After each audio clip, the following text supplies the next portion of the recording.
Hello, അസ്സാം വലൈക്കും. എന്തൊക്കെ എല്ലാവർക്കും സുഖമല്ലേ? ജലകണ്ണമകലാണ്. ഇന്നലെ നമ്മളെ കൂടെയുള്ള ഒരാൾ, നമ്മളെ പരിചയക്കാരനാണ്, പിന്നെ ഒട്ടകത്തിൻ്റെ ഇറച്ചി 2 കിലോന് സ്പോൺസർ ചെയ്ത് മധുവത്ത് ഉണ്ടാക്കാൻ പറഞ്ഞിട്ട്. അപ്പോൾ നമ്മളെ മധുവത്താണെങ്കിലോ പിടുത്തം വിട്ട മധുവത്തുമാണ്. അതുപോലെ ഇറച്ചി കൊടുത്തിട്ട് എന്നോട് മധുവത്ത് ഉണ്ടാക്കാൻ പറഞ്ഞു. ഞാൻ ഉണ്ടാക്കി. മാഷാ അല്ലാഹ്, ഉഷാറായി. 2 നേരത്തിന് ഉണ്ടാക്കിയതേനി.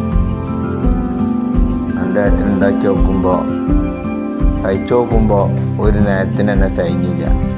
അമ്മാരിത്തെ പിടുത്തം വിട്ട സൈസ് മധുവത്ത്. ഏതായാലും ഇൻഷാ അല്ലാഹ് എല്ലാവർക്കും തൃപ്തിയായി. അപ്പോൾ ഇനി ഇതേപോലത്തെ കുറച്ച് ഇടയ്ക്കിടയ്ക്ക് മൂപ്പർ കൊണ്ടുവരാനൊക്കെ പറഞ്ഞിട്ടുണ്ട്. ഇൻഷാ അല്ലാഹ് ഏതായാലും ഉഷാറായിക്കണം. അപ്പോൾ ഇടയ്ക്കൊന്ന് മധുവത്തൊക്കെ ഉണ്ടാക്കി വയ്ക്കുക എല്ലാവരും. അസ്സലാമു അലൈക്കും.